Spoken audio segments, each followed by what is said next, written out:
Okay. And instead of saying what could go wrong, what can go right?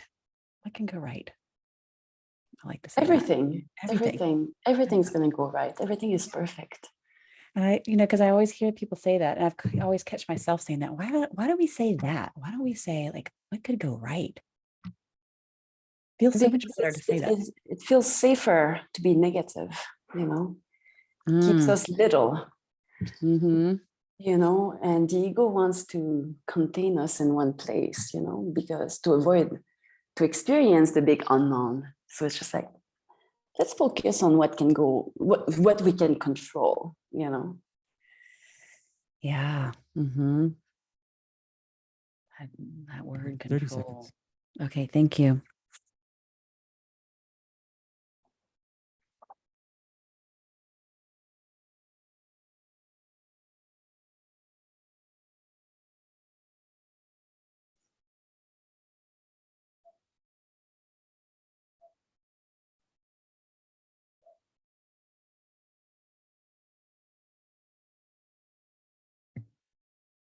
All right, here we go. Have a great show. Thank you.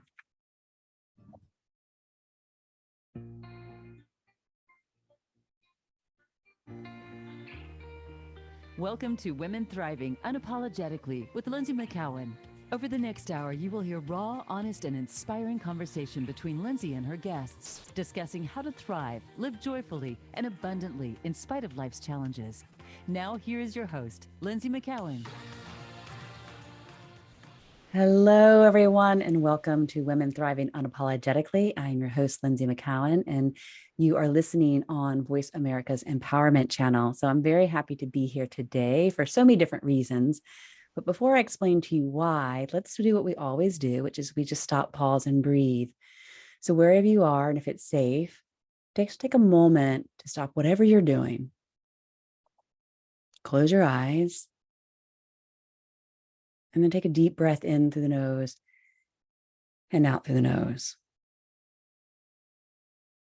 And bring that breath all the way down deep into the belly so that when you breathe in, you feel the belly soften. And when you breathe out, you feel the belly move towards the spine like a gentle hug. And just take several more breaths like this, bringing your awareness into your body, into your breath, and into this present moment. So we can gather ourselves inward. And as we gather ourselves inward, we can steady ourselves. We can move away from the chaos and the frenetic movement, the perpetual motion of our life, and come back to a place within us that is steady and calm and peaceful.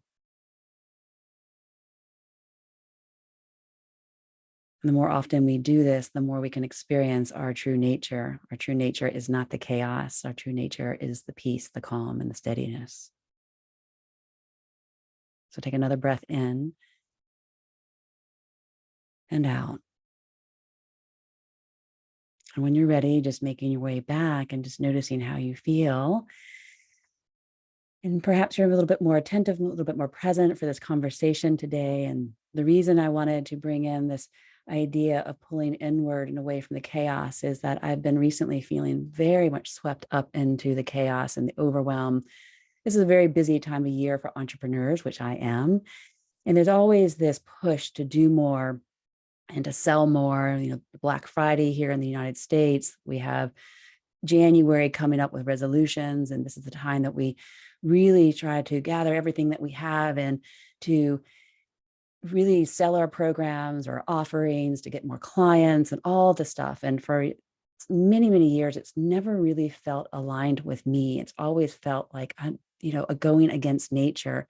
And my nature is to go inward at this time and to just really gather myself and to nurture myself. And I don't do that because I've been told to do all these other things. I end up being exhausted and overwhelmed. And just a few weeks ago, I had a moment of crisis. I call it a spiritual crisis because I was just full of rage and frustration because I was doing all the things and nothing was working. I was feeling awful. I wasn't connecting to spirit. My creativity was in the shitter.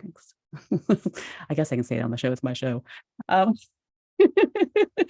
And then I was having a pre-interview with our guest today, who is Valerie Fortin, and she's a transformational astrologer. And I had this telling her where I was, and like, I'm not in a good place. And I had the idea that, hey, why don't you read my chart? Because Val has explained that astrology is a roadmap for our life. And I was lost. I was doing all the things I was supposed to do. We'll do air quotes for that. And it wasn't working. I wasn't feeling good. I had no joy. And I was suffering very much emotionally and mentally and even physically.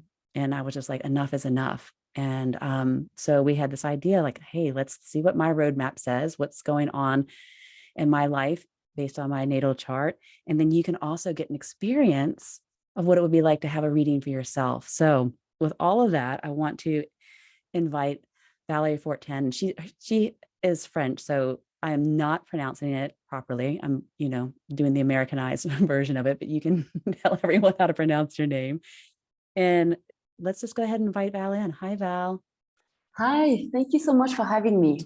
Hi, and so I'm French Canadian, by the way. I'm not French. Oh, French Canadian. Okay. Québécoise. Okay. So so we were talking we talked several times just to get a feel for how we wanted the show to go. And usually we have a long list of questions that we want to cover, but this is really just going to be kind of a free flow today. But before we dive in, there are two questions that I want to start with. It's like, let's just give a little bit of a foundation for listeners who are not familiar with astrology. Like, what is it, and how is it actually a roadmap for our life, and how can it be a guidepost for us when things do get challenging? Yes, absolutely. So for me, astrology, the way I understand it and I'm going to give you a very simplified way of seeing it. It's the study of the placement of the planets from an Earth standpoint. And the study is the study of how we experience their movement, how we experience the patterns that they're generating around us. We know that maybe we know, maybe some not, but we're all connected. We're affected by everything. And we can just take the moon, and already, the moon cycles has been used by agriculture. It influences the tides, it influences our behavior. We know that. So imagine these massive spheres that spin with us in this big tourbillon, right? Of course, we're being affected. So astrology is the study of how we're being affected by their energy. So we're all born at a certain moment in time in a certain place. So when we speak about the natal chart, we're taking it's a cosmic picture of the placement of the planet. And it's very much designed for you. It's very much unique to you. We're all different. And we're all meant to be something different, regardless of what societal structure is imposing on us. So this map, it's your life map, and this is something I like to use and review, especially when we're at the crossroad or when it's time to make a big decision, or when you want to go deeper into self-awareness and self-knowing, right? Does that make sense? Does that answer your question? Yeah, I was thinking, like, when you were saying that, it's like, it feels like my picture was taken at that point in time. And that's like the picture of who I am in that moment and who I will become all at once. I don't know. That's just kind of the image I had. And yeah. Everyone takes a snapshot of when you're first born, but this is like really the big snapshot of who you are at that time of birth, and the possibilities of who you'll become, all wrapped in one little picture. Yeah. And, since it's a life map, of course, you're not going to navigate this whole life in 1 second, right? Sometimes you take a turn and you're stuck in a corner, and you work with you work with Mars, you're more with Venus at that time, depending. And then you experience their energy and power until you're like, all right, now what? Now I feel like I'm lost again. Now I feel like I need more. Now I feel like the energy is blocked. So then you go back to your map and you're like, oh, I can actually turn here, and like, oh, the path is open there. Great. You know, if you go in the forest, if you go travel anywhere, you're not going to walk around streets and, you know, paths looking at your map. You're going to lose the whole experience of what life has to offer you, right? You go back to the map when you're like, okay, maybe I went too far. It's time to regather. And I love that idea of it as being a map, because you're not using it, and this is my understanding, and correct me if I'm wrong, that you're not actually using it to get to a particular goal or destination. It's just like it's just a guidepost to come back to and be like, okay, this is really who I am. This might be why I'm feeling this way, or this might be why I'm deciding to do things based on whether, and it might be in alignment with my soul. It might not be. It might just be a tendency of my shadow aspects to make these choices. Or like you said, if you've gone too far, like I felt like I went way too far out of of what nurtures me. And then I had this moment of total crisis where I just wanted to, I mean, I literally was sitting at my altar getting ready to do my morning practices, my prayers and my chants. And I sat there and I was like, I have nothing. I felt connected to nothing. And and then all of a sudden I had rage come up because I was so frustrated. And I had a very rageful moment where I just swept everything off my altar, started screaming and yelling just to release the frustration, because I was so uncertain and felt like I was doing all the things I was supposed to be doing and nothing was shifting. In that moment, I was saying nothing was shifting. Of course, everything's always shifting, right? Yes. And I was just like, F it all. I'm done. And I packed everything up. I packed everything up that had meaning to me and had been on my altar for years. And I was like, I had to wipe everything clean. And I told you that I was trying to break up with spirit, which is, you're like, that's impossible to do. I'm like, I know, but I was trying. I was like, just so mad. I just don't want to. And just leave me alone. Just leave me alone. Stop guiding me to do all these things that feel in this moment so unfulfilling. Mm-hmm. And then it's taken some time these past few weeks to really like pull back and like what deeply nourishes me. And you've been super helpful in talking through some of this stuff. So, you know, I'd love for you to chime in and say, okay, what's happening at this particular time and how is that influencing what might be going on in my chart? Does that make sense? Yeah, that does make sense. And before I enter that, I do have a question for you. Oh, okay. I don't get asked questions very there often. You go. Okay, I'm gonna sit up tall now. Let's play. Okay, give me a question. Yes. I want to understand from you what it means to feel connected and what does spirit represent to you, because we all have different experiences of connection and spirit. Mm-hmm. And I think this is something I need to know in order to get started. Okay. Get a clear understanding of what you mean here. Mm-hmm. Okay.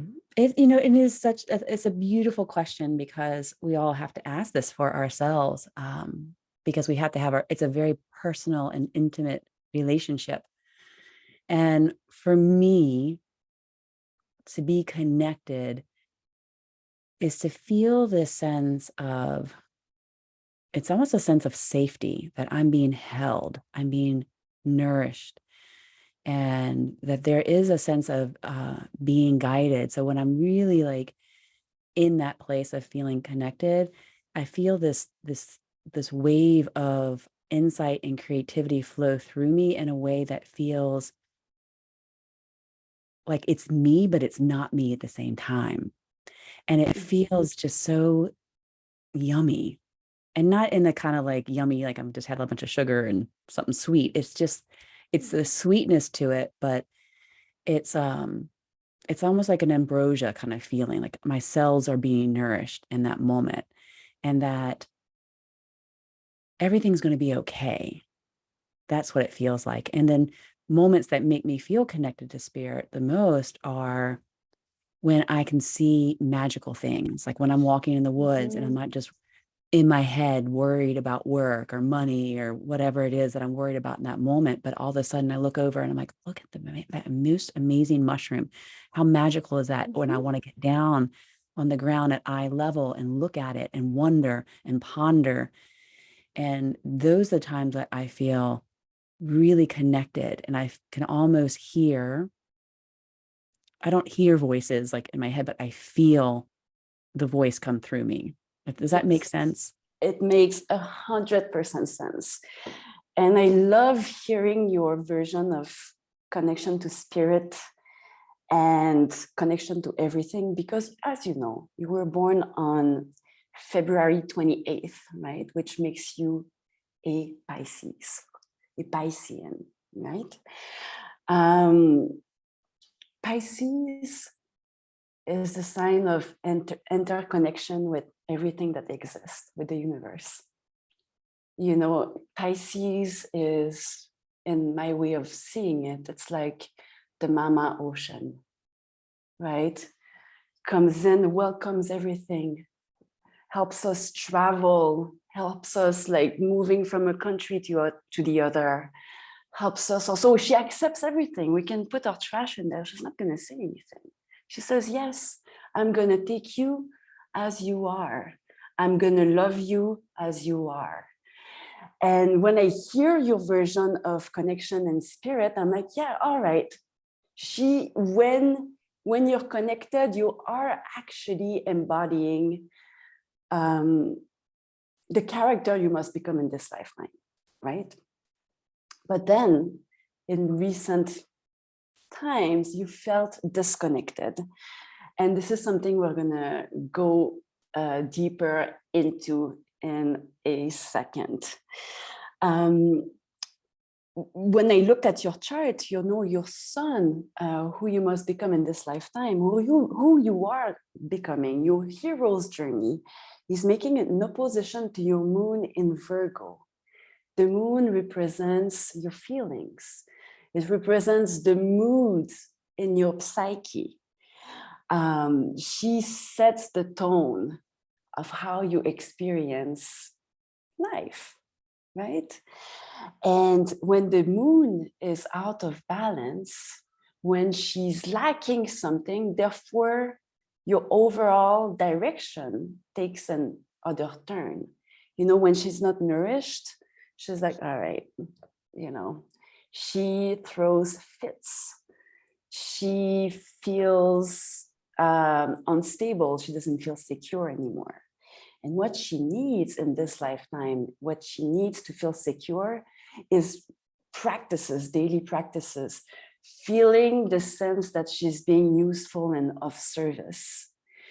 Feeling that what she does helps to create an outcome that's going to serve a bigger purpose to either your community, society at large, maybe just you.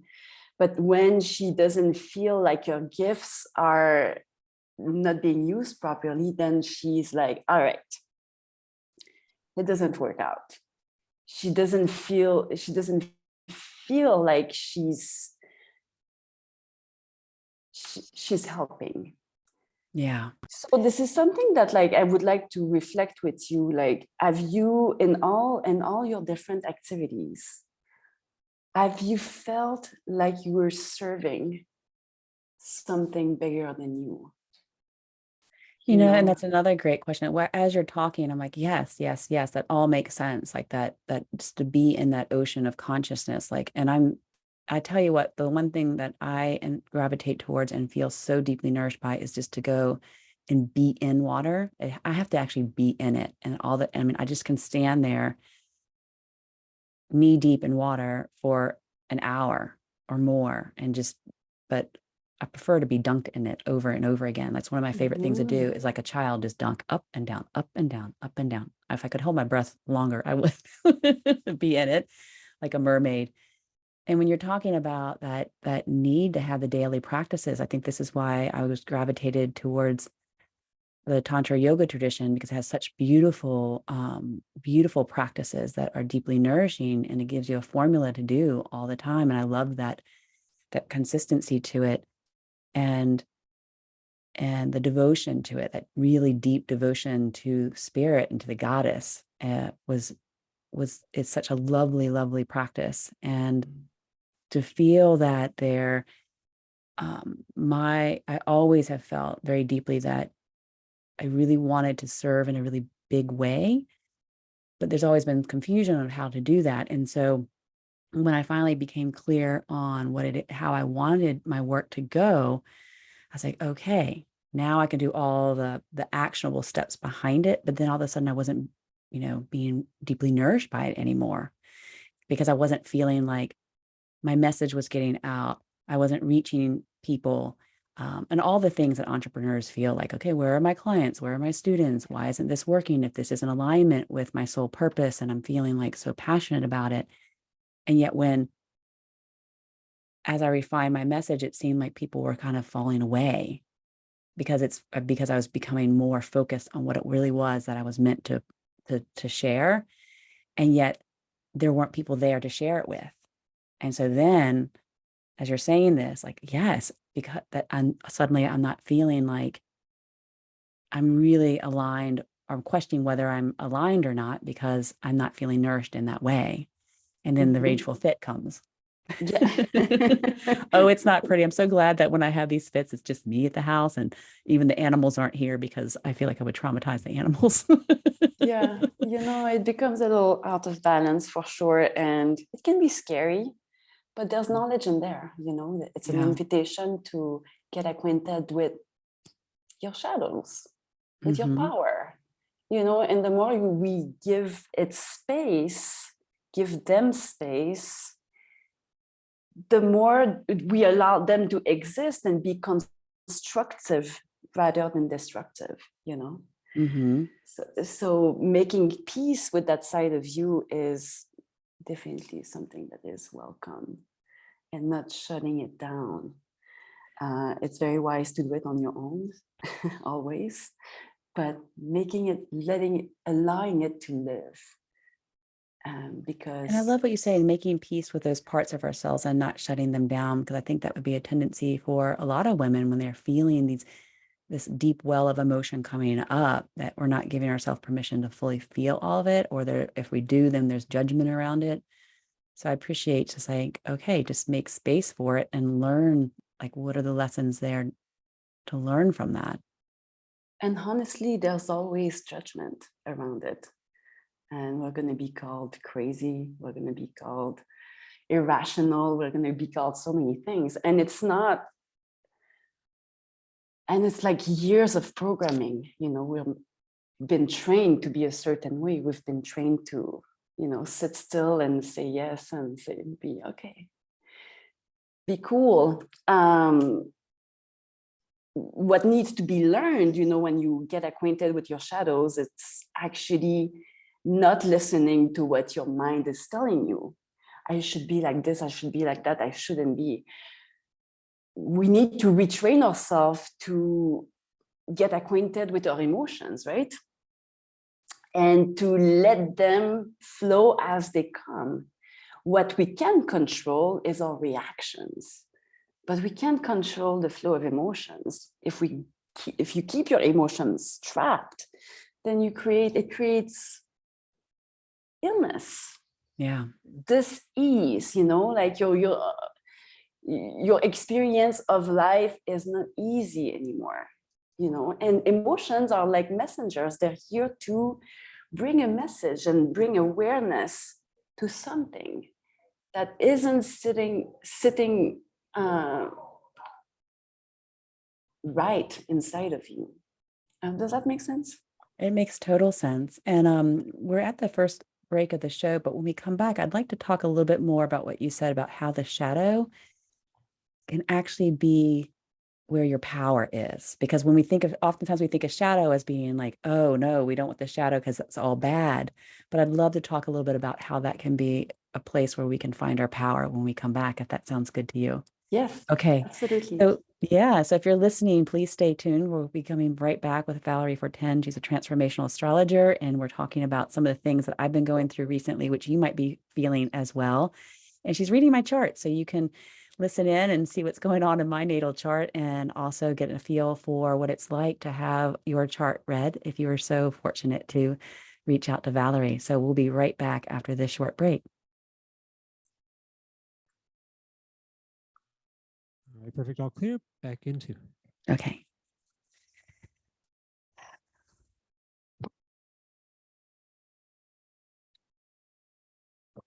How are you feeling, Val? Oh, you're Yeah, I muted myself. okay. I'm feeling all right. How are Okay, you good. feeling? Yeah, I'm feeling good. Okay, just want to make sure you're good. I'm good. I'm fine. Okay. Still nervous, but it's always the way it is. Yeah.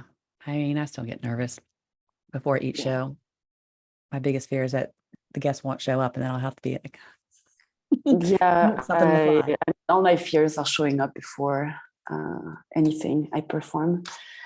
So yeah, are they gonna discover that I'm just a fraud? How hard are they gonna judge me? Yeah. Are they gonna abandon me? Are they gonna lapidate me?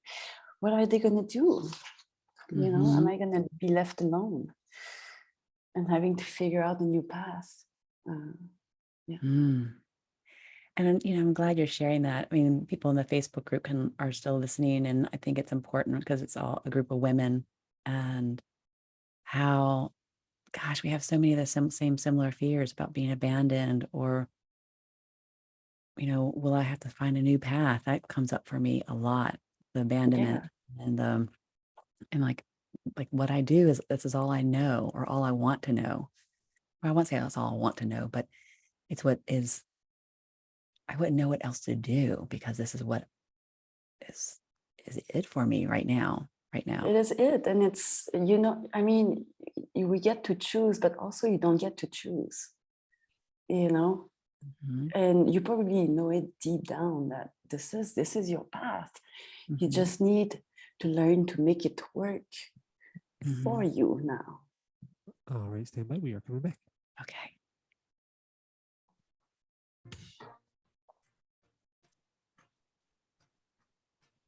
You're listening to Women Thriving Unapologetically with Lynsie McKeown. Have a question for Lynsie or her guests? Want to share your story? Email Lynsie at thrivingunapologetically@gmail.com. That's thrivingunapologetically@gmail.com. Now back to the show. Here again is Lynsie. Hello, everyone. Welcome back to Women Thriving Unapologetically. You're here today with Valerie Fortin. She's here to read my astrological chart and to talk about what it means to actually look at your chart and how it can be a life roadmap for you, especially in those times of uncertainty or when you're feeling stuck, or how you can maximize your current reality instead of feeling like everything is dire, as I said before, in the shitter. So back, and we were talking before the break about the shadow. Like sometimes when I'm a tantra yoga teacher and I do a lot of goddess work, and we talk about the shadow and the misconception about a shadow, like it's been portrayed as something evil or something to fear, but it's actually can be something that is one of our greatest teachers. So I want to hear what your perspective of the shadow is. Yeah, I'm happy to share. So just to give you some perspective, if we looked at a landscape and it was only full bright sunlight, and there was nothing to create relief or create interesting, the shadows create movement and something interesting to look at. It adds depth when we look at something, right? If it was just full bright sun, it's a little flat. All right, so now what? So this is the way I perceive it, the way I view it also in our private lives. Our shadows makes us interesting, gives us depth. It gives us relief and something to talk about. If everything was perfect and sunny and we're all grateful and all of that, we wouldn't have a human experience. We would be gods already, right?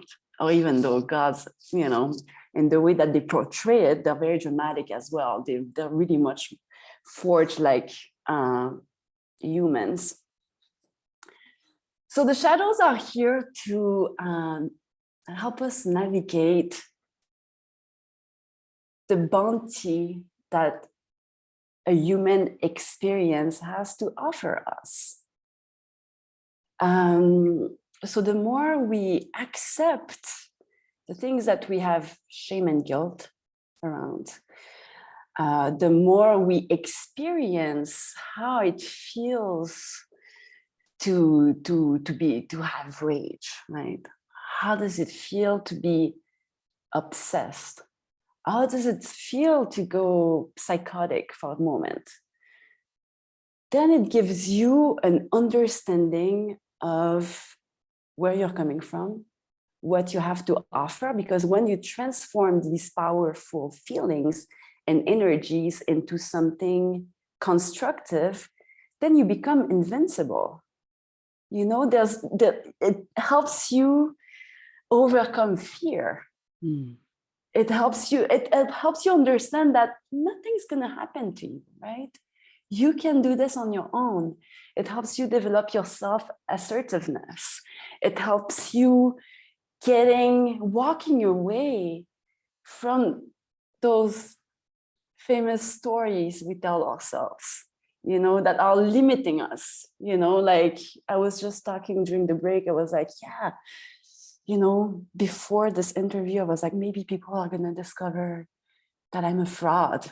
Holy shit, what are they going to do? Like, they're going to judge me so hard. Like, they're going to abandon me. So like, once you go towards those intense feelings, it helps you make peace with parts of yourself. And then you realize that, no, you're fine on your own. And then the stories are less important. We learn to go to trust our experience rather than trying to predict it and control it with the mind. Does that make sense?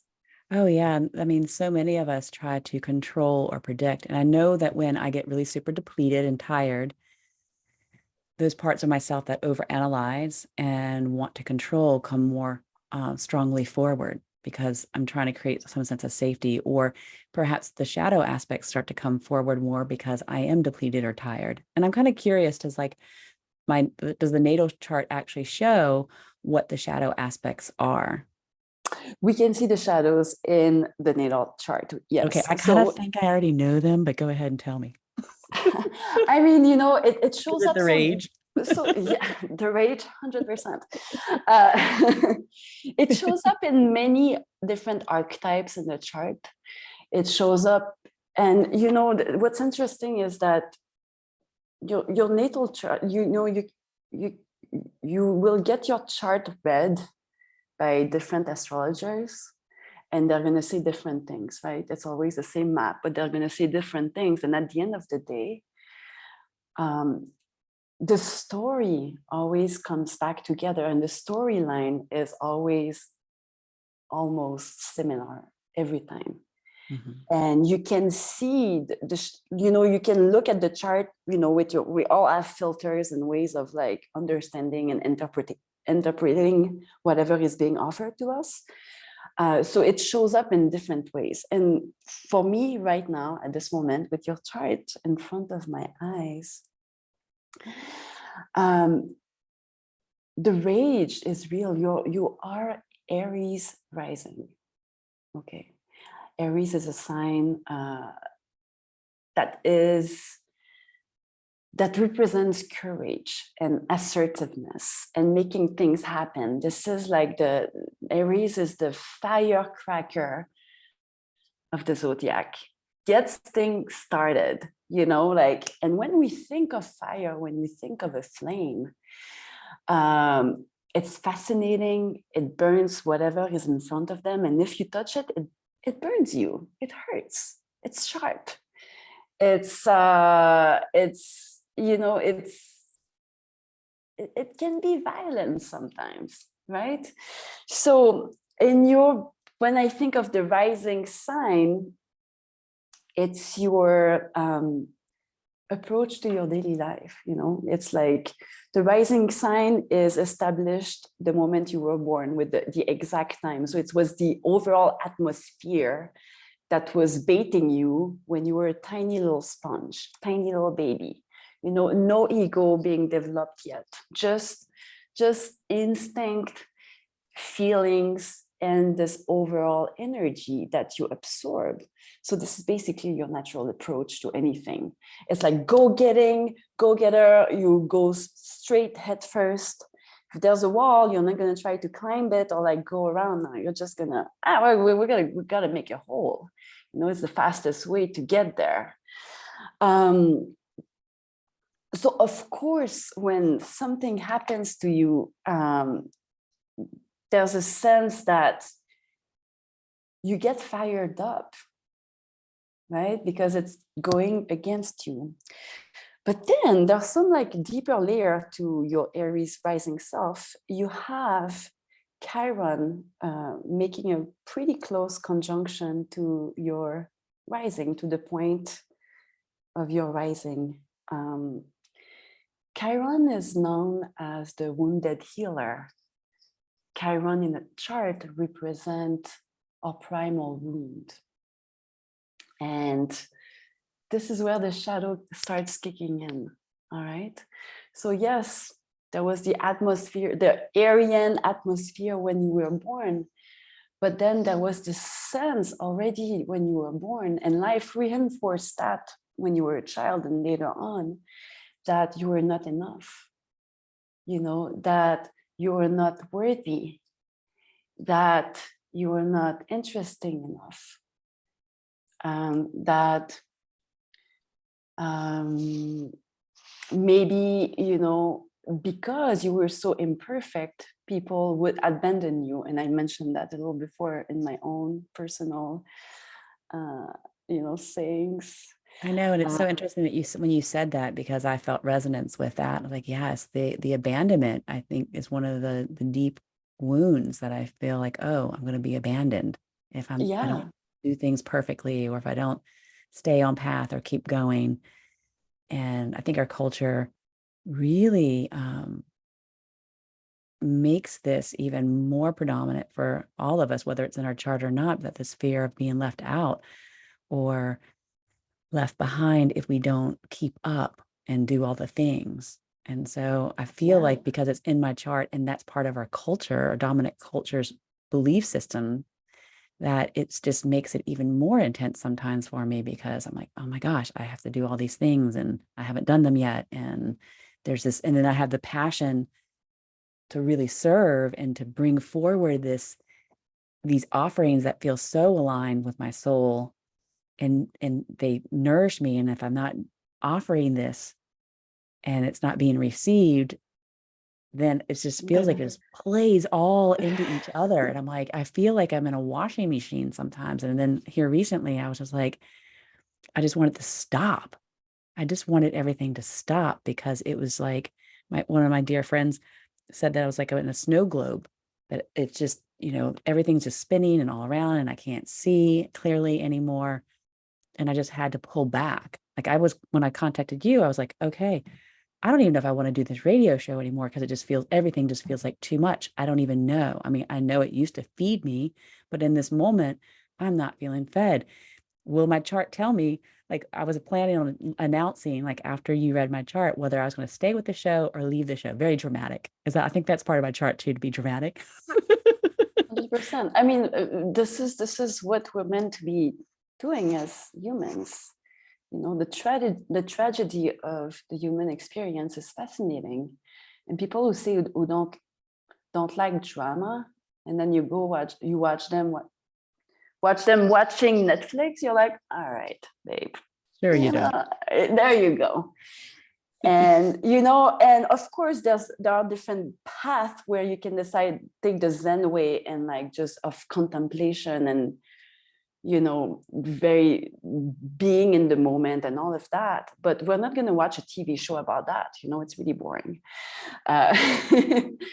It's also beautiful. But so yes, being dramatic is part of you, it's part of all of us. And, you know, I was speaking about Chiron just before and the pain, and I want to add a layer to it because you have Venus in Aries very closely to Chiron. So they're all there's like tied up in this tight little package. Venus is the goddess of love. Venus is the archetype of relationships, creativity, femininity in many ways. She was one of the first female archetype used in astrology. There was the moon and there was Venus until we added on, you know, other asteroids and other like female figures. But yeah, like your wound goes even deeper. You know, it goes to really to, am I going to be being loved? Am I going to be able to connect to others? Am I going to be able to be seen for what I have to offer, for my currency, which is my message, which is my words, which is my passion for life? And there is a current transit right now happening in your chart. So you have your natal chart and all the placements of the planets. And then, you know, if I could show you your chart right now, and there is like, I also see where the current planets and asteroids are placed and how they affect your chart. And you're going through something we call the Chiron return, which is like the return of the healer, which happens around age 50 or so, right? And this is a time where you return and revisit those primal wounds that you've been studying, experiencing throughout your life. And this is the time where you are being asked to step into the role of becoming your own healer, to step into the role of approaching life like a healer, right? And it takes time to step into this position because you have to, what does it take to heal in general, right? Tell me what it takes to heal. Oh my gosh, it takes so much time and devotion, and it takes a lot of support, like from a lot of different, in my opinion, modalities. Like it takes a community. Yeah, you can't do it on your own. It takes a lot of rest. It takes beautiful food. It takes daily practice, you know? And it's important that you, during these transits, which probably gonna last few more months. Yay! Hooray! Sorry. Sorry, not sorry. But this is. If I tell you you're gonna step into the role of the healer you're meant to be in this lifetime, how does that sound? That sounds much better. And it does sound aligned. And I'm so glad that you brought up the rest part of it because, you know, since we first spoke, I mean, it's been a couple of weeks since I had my rageful fit. And when doing that, it was like, I'm clearing everything away because it just became too much. And rest and nourishment became a priority. Like, what does being deeply nourished mean to me? And it doesn't mean being on social media. It doesn't mean creating a new program. It doesn't mean trying to get more clients. It means stopping, getting out into nature, getting into the water, feeding myself really well, sleeping later, like allowing myself to go to bed super early, sleep if I needed to sleep, take a nap if I need to take a nap, and then really just get my feet on the ground and do these small things to get nourished again so that snow globe could start to settle down and I could start to see again more clearly. And what I've been finding is that, okay, I've been feeling better the last few days because things are settling down. I feel my creativity coming back online. And then all of a sudden, here comes that voice saying, oh, well, let's do this and this and that. Let's create this. And then maybe I should look at social media. And then that spins like, oh, I should be doing these things because everyone's doing these things. And I could feel myself backsliding. And I was like, oh, there it is. Like in that moment when I'm starting to really settle down and nourish myself, that voice comes back that wants to push me. And I'm like, okay, I got to sit with this discomfort. I got to sit with her for longer, because if I listen to her, I'm going to go back exactly to where I was, and I'm going to get depleted and exhausted again, and have Rachel fits where I'm throwing my spiritual items across the room again and screaming at God and goddess and spirit. And so I'm like, okay, just be with it.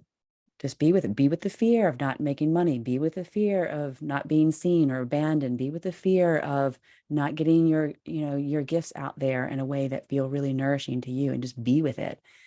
And it's uncomfortable. I'm hoping it's not going to last for 2 more months, but well, but I do feel the progression with it, and the need to be with that shadow, and to just almost nurture her in some way. So we're actually up to the second break of the show. So I hope everyone is finding this as interesting as I am. I know it's my chart, but I think when we listen to a chart reading, we actually can feel a lot of resonance within ourselves, because a lot of the things that are happening with me can also be happening to you, and just as a culture. And so when we come back, I'd love to dive back into this. And if you're listening, if you really love the show and want to contribute to the show continuing, just consider being a sponsor. All you have to do is reach out to me at thrivingunapologetically@gmail.com, and I can work with you to create a package that really feels really great to you, supports the show, and so we could support other women that are listening to the show in the future. So we'll be right back after the short break. All right, great. All clear. Back in 2 minutes. Okay, so for our last segment, what feels really good to move into? Maybe like, how do we use this, like this information? I mean, I've thought about saying, hey, I wanted the answer to whether I should do the show or not, but that's not how it works. This is not how it works right now for you. And I know you wanted to hear about career and about money and all of that. And, astrology it's not going to tell you anything that you don't know. It's just bringing the attention to what is, And this is a time for rest. This is a time, this is a time to reconnect with your connection to spirit. And it starts with the body, and it starts with slowing down. And it starts to re-understanding how you personally, without your stories, you connect to the divine, right? Because ultimately, one of the archetypes that you must embody in this lifetime is being your own representation of the divine, whatever it means. But hands-on, not like something that is untangible. It's something that, you can bring in into practicality in this lifetime. You can All right, we are just about to come back. Sorry to interrupt.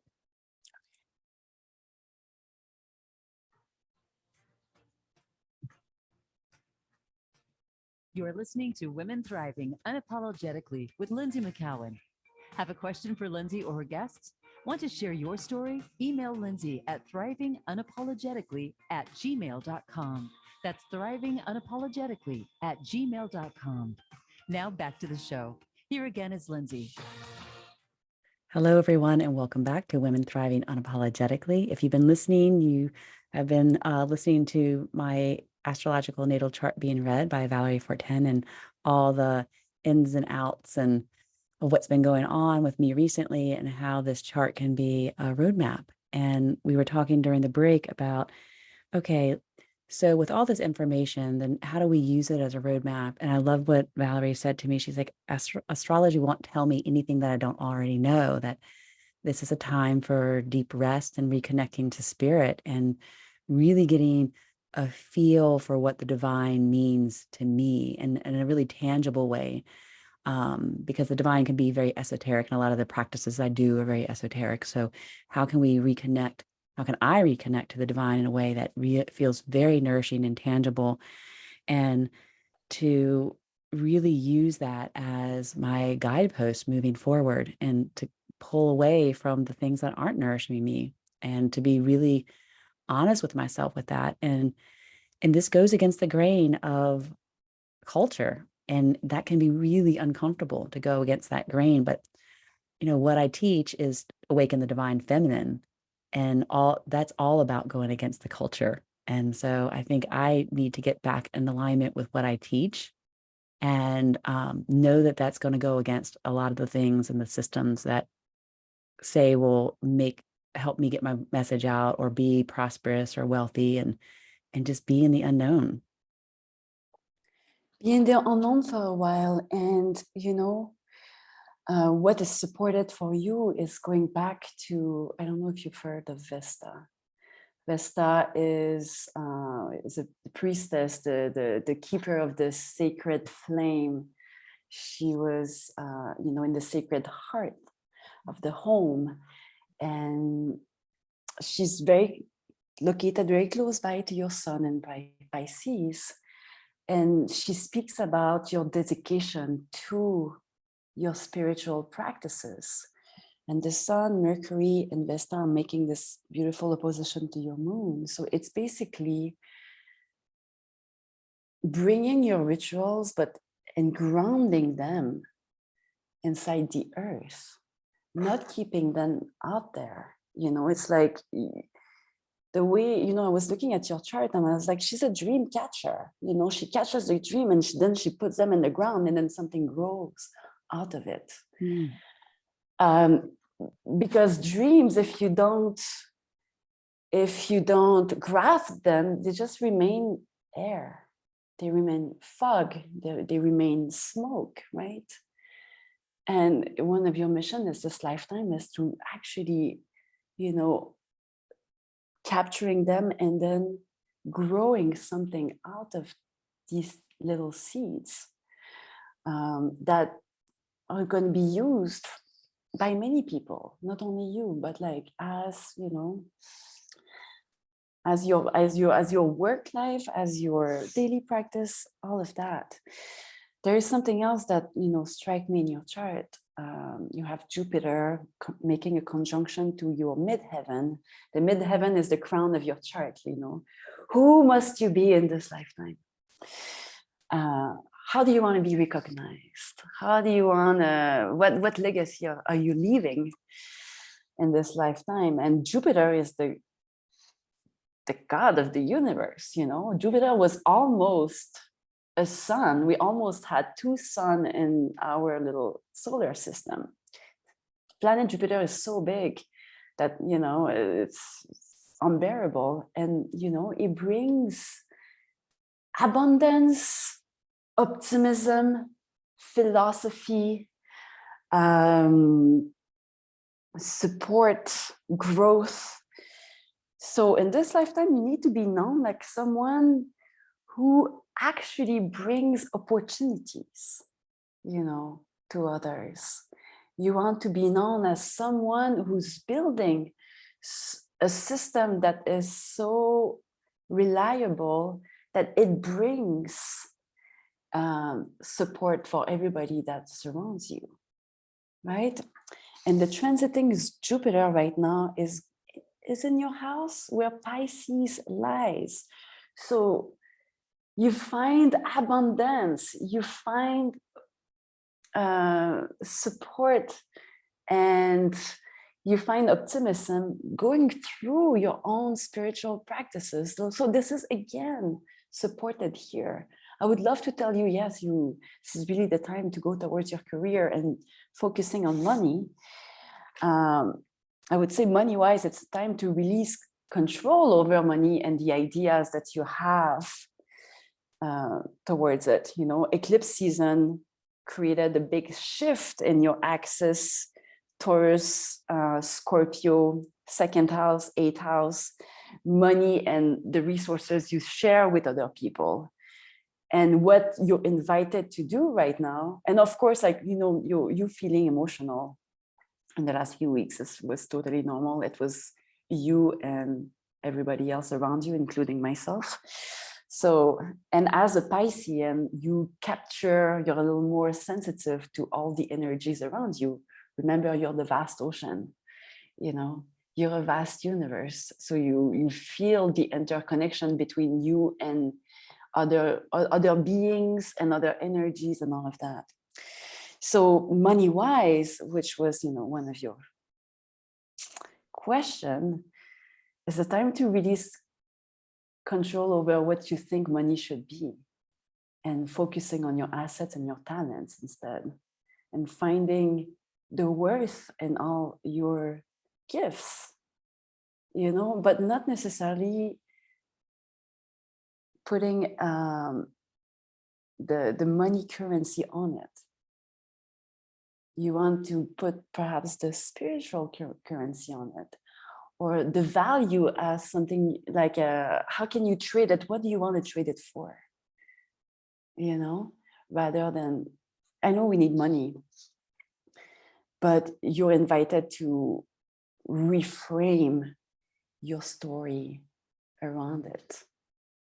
It's fascinating that you mentioned that, because I feel like I'm reframing everything about my business right now, like the way that I word things, and moving away from the traditional approach of, that scarcity model. It's never felt good to me, and I'm pulling away from that and building more of collaborations, and like, how can we redo this? And I don't know, because there's no clear blueprint of how to do it, but sitting in this place where I can get deeply rested, my hope is that I'll be guided, and there'll be some insights into how to redo this from a completely different way that feels deeply nourishing and aligned with spirit, and not aligned with dominant culture's push, strive, FOMO kind of approach any longer, because it doesn't feel good. And it's not aligned with the messaging that we have here, and like with what I teach and what the messaging on the show is at all. So, and I know when I came to you, I was like, okay, let's do the big drama reveal. Like, am I going to continue to do the show or not? But what I really felt into, I have a little peacock in me. Got to be on the stage. Joey. Yeah. Drama. But, over the last couple of weeks since we last spoke, has just been this feeling that, okay, I asked for what I wanted from Voice America, and what I wanted is a break, just to get still and get rested. And so they've been lovely to work with me. And what we're going to do is come back in January 12th and restart the show. But in the meantime, we'll just do some reruns of the shows that have already aired. So, and it gives all the listeners time to go back and re-listen to shows, or listen to shows that they missed, and to really, just dive into the show more deeply, and then give me the rest that I need, so that when I come back, the show can be what it's really meant to be, even more so. And then also, and to see and you guys get to wait and see where I am come January 12th. So we're coming close to the end of the show. So Valerie, I really want everyone to know how they can reach out to you, because I find this, everything that you've shared with me so valuable. So where can our listeners find you? So yes, my website is, I'm not sure it's going to be posted somewhere, but www.valeriefortin.com. You can find me on Instagram under starlab.astro. And I also have like a Facebook page that is linked to Starlab. You can find me there if you prefer Facebook. And that's about it. Yeah. So everyone, just be sure to reach out to Val. She's just amazing to work with. And we've had many conversations before this show. So I highly recommend that you reach out to her and just dive into your own chart and use it as a roadmap for wherever you are and where you might want to be going in your life.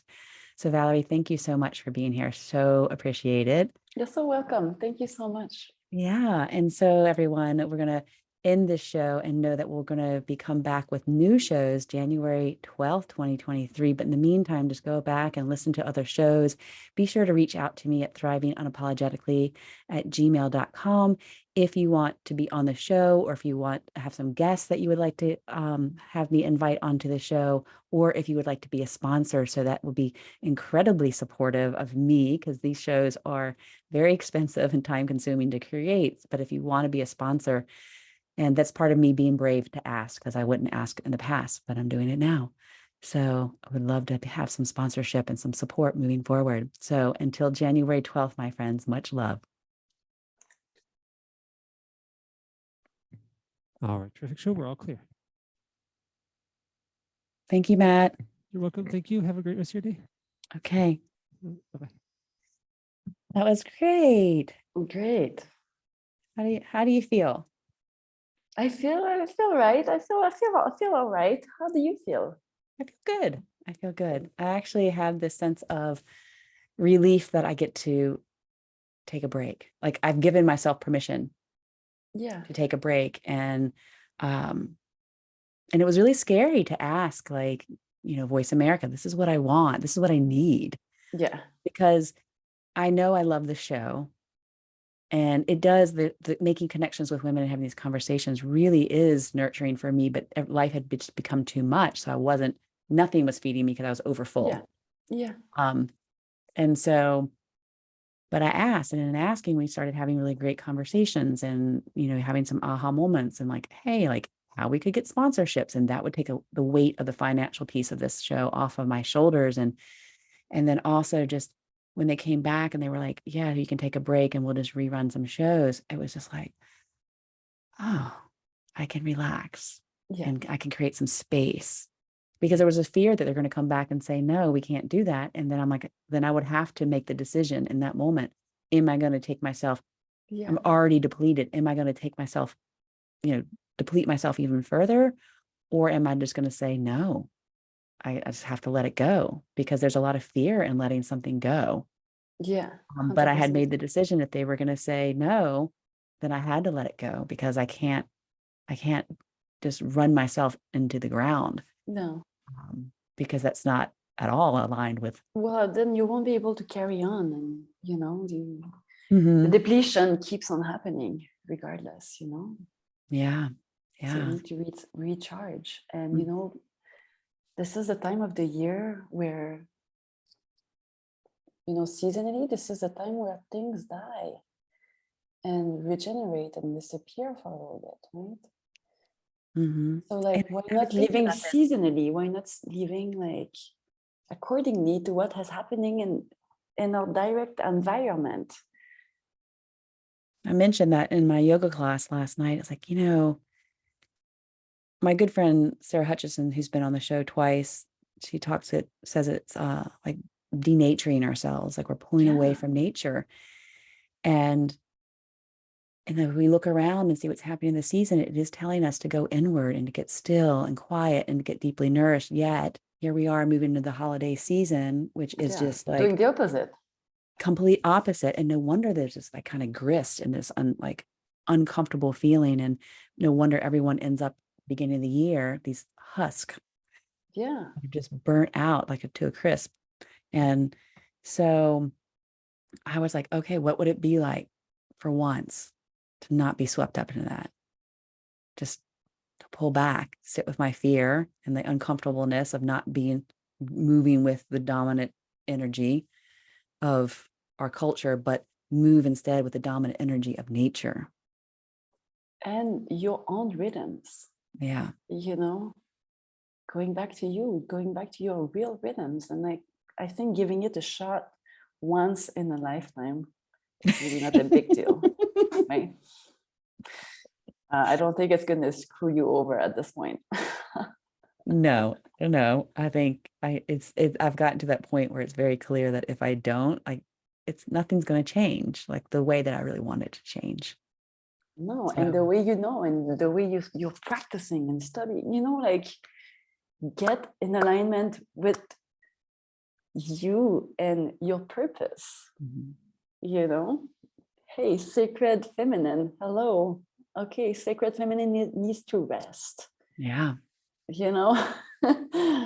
Sacred feminine is not meant to be rest. I need to be resting for my ancestors too. I mean, it's like, it's a thing. Yeah. Well, I'm going to jump over to the Facebook group real quick to see if anyone has left any questions for us. Let's see. We don't have any questions, but Zawadi says hello. She's a dear friend and student. So what you can do, those of you that are listening here to the end in our group, if you do have any questions, just put them in the comments below, and Valerie will be more than happy to respond, because I know sometimes we have to watch the replay, but this is the place that you get to watch the replay and ask questions. So be sure to do that. And I'll also put in the comments in our group, as well as the show notes on the podcast and on the YouTube channel, how to reach out to Valerie so you can get your own reading and stay in touch. She has really great content on her Instagram account as well. Okay, so is there any last words that you want to have for our Facebook group, or do you feel good?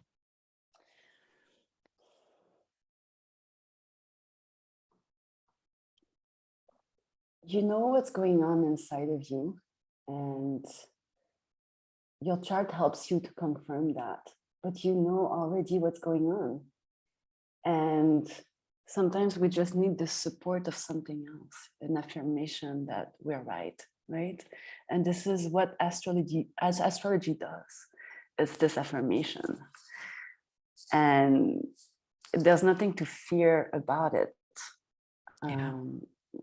Aside just confirming that, hey, this is not the time to push for you right now. Yeah. This is the time to reconnect. And it comes from the stillness of your body and the nurturement of your body and letting go of your stories, right? And I love that it's, you already know it. Like, we all know it. We all have that deep intuitive knowing. And we do need to go into stillness to really feel into that, but it's there. And I love how the chart just, almost, we need that affirmation sometimes, because especially if we have a lot of outside influences telling us one thing, but then, and we want to be pulled by that energy, but if we sit and really feel into it, and then we have this chart to say, hey, your inner knowing is telling you this, and you're right. Like, this is what really needs to be happening right now, not what everyone else is telling you to do. It's just a beautiful way for our nervous system to settle down and relax and give yourself some permission to be able to trust again, like build that trust, like, and give yourself some credit. You knew all along. You knew all along. You're not crazy. How many times do I need to get reminded of that, right? And it's training your intuition. It's training you to listen to your intuition and your instincts and your deep knowing. So astrology is just a tool, and it's a fun tool. It's just, And we need all the tools. I mean, yes, it's one tool, and you need all of them. Yeah. And whatever works for you is perfect. Whatever it is, it doesn't matter what you use as tools. If it works, perfect. Yeah. Well, thank you again for sharing your gifts and allowing them to be received by me and so many others today. And I look forward to staying in touch and perhaps collaborating again in the near future. So if there's ever anything you need from me, feel free to reach out so that we can create a beautiful support system. Perfect. Thank you so much. You're welcome. Okay, Val, well, have a lovely day, and we'll be in touch soon. Take care. Perfect. Bye.